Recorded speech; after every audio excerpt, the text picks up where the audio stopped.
terbentuklah sifat baik yang muncul dari iman. Ya, di luar iman juga ada yang baik, itu dorongan fitrah. Itu sebabnya kenapa dipaksa sholat, supaya jadi orang baik. Kan yang paling pokok itu. Coba Bapak Ibu cek, amalan pertama yang memaksa kita untuk jadi orang baik itu sholat. Nanti puasa, zakat, haji belakangan. Makanya kenapa anak usia 7 tahun khususnya tegas diminta, dilatih, dididik untuk sholat dengan benar. Kenapa? Supaya tumbuh jadi orang baik. Kepada Allahnya dia baik, kepada orang tuanya dia berbakti, kepada lingkungannya dia baik. 10 tahun masih sulit, diapakan Bu? Main pukul aja. Deh. Saya bingung sama ibu hari ini. Dari mata turun ke hati. Ya. Anak kurang baik dipukul. Doroba yadribu itu tidak selalu memukul. Idrib itu artinya buat pelajaran sampai mengerti. Innallaha la yastahi ayyadriba mathala. Di situ ngasih contoh. Al-Baqarah ayat 26.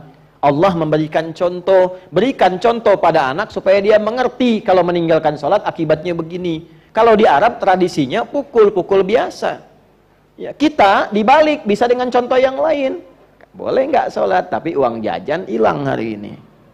Pada anak-anak yang masih memikirkan jajanan, gitu.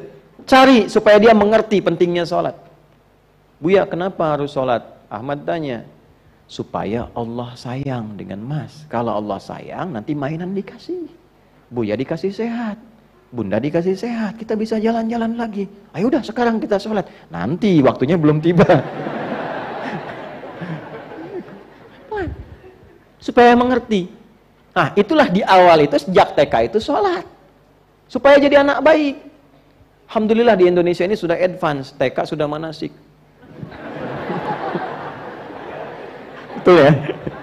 Gak apa-apa, gak salah, tidak salah ya. Cuma sholatnya diperbaiki. Nah, kalau sudah demikian terbentuklah sifat baik yang muncul dari iman. Ya, di luar iman juga ada yang baik, itu dorongan fitrah. Ya. Apa diantaranya? Fitrah itu kecenderungan untuk pada kebenaran. Yang belum beriman pun yang baik banyak. Ya, yang jujur ada nggak yang belum beriman? Ada. Ya, yang suka sedekah ada. Ada, suka membantu sosial. Itu ada, tapi bukan karena dorongan iman. Ya, karena zina pun masih, mabuk pun masih. Ya kan? Dan ritualnya pun ya tidak kuat. Tidak terhubung dengan Allah. Itu poinnya. Jadi iman itu menghubungkan secara ritual. Ya, aspeknya vertikal, habdu minallah, dan juga sosial, ada keseimbangan dua sayap di dalamnya. Jadi bukan cuma sosialnya baik, ritualnya jelek. Ya, jangan salah menyimpulkan karena ada orang yang maaf ya, konstruksi akalnya itu kurang sehat. Dia mengatakan untuk berapa beriman, yang tidak beriman juga banyak yang baik. Coba dicek, baiknya itu baik sosial atau baik ritual. Kalau cuma baik sosialnya saja, tidak ritualnya, belum iman di dalamnya. Atau ada orang kelihatan baik ritualnya, tahajud iya, kelihatan, suka puasa iya, tapi lisannya nggak bagus, ya belum sempurna juga imannya. Dan itu akan saling mengambil, itu di hadis Muslim, dikonfirmasi oleh Nabi. Karena itu di akhirat disebut muflis, orang bangkrut, yang tidak seimbang keimanannya antara aspek spiritual dengan sosial. Misal ya, ada orang sholat, tapi juga lisannya tajam mencela. Ya. Udah selesai sholat, nggak tanggung-tanggung yang dicela imamnya. Mentang-mentang baru pulang dari Arab, bacanya surat Ar-Rahman itu kan. Ya, emang masjid kitanya juga ahli ikhlas, dianya bacanya Ar-Rahman, ya kan? Terus dibicarakan, itu pahala sholatnya langsung dipindahkan kepada yang dicela. Jadi kalau mendapatkan celaan, nggak usah marah. Ya, kalau memang Anda merasa tidak ada celaan itu pada diri Anda. Kalau nggak merasa seperti itu, nggak usah marah. Imam Syafi'i kenal? Ayo, bagus. Memang perkara iman itu unik tuh. Imam Syafi'i itu kedatangan koleganya mengatakan begini, ya Imam, orang itu bermasalah, di depan Anda itu baik-baik, cium tangan, senyum-senyum, di belakang tuh menjelek-jelekan. Apa kata Imam Syafi'i? Alhamdulillah. Bingung orang ini, kok alhamdulillah? Artinya saya masih punya wibawa. Orang itu tidak menjelek-jelekan saya di depan saya, artinya saya berwibawa.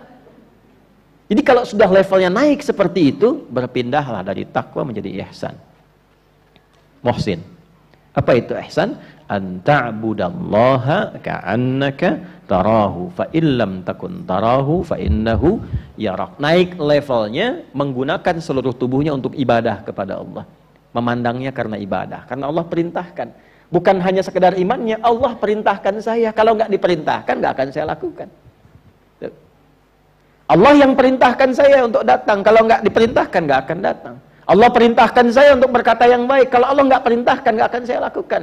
Karena saya merasa ketika saya berkata, Allah mengawasi saya. Walaupun saya tak bisa melihatnya.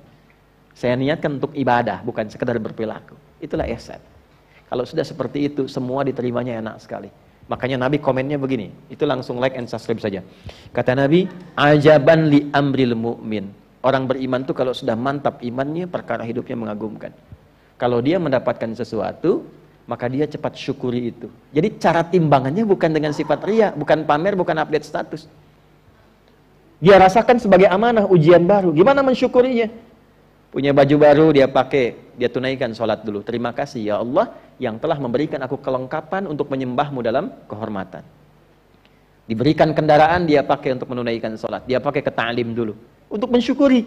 Itu rumus. Jadi begitu dihisab, kalimat pertamanya kan dari mana dapat, kemana digunakan. Ya Allah, dapatnya engkau sangat ketahui. Ya, telah diputarkan rekamannya. Kemana aku gunakan? Pertama kali aku gunakan untuk sujud kepadamu. Itu indah kalimat itu. Kan ada orang sekarang kalau bikin baju baru kan buat kondangan aja. Ya kan? Jangan-jangan di sini orangnya. Ya kan? Gak apa-apa. Itu tidak salah, tidak salah. Untuk memuliakan. Boleh, gak apa-apa. Tapi kalau saran saya, kalau dapat yang baru, pakai dulu untuk yang ritual. Baru kemudian ke yang sosial. Nah,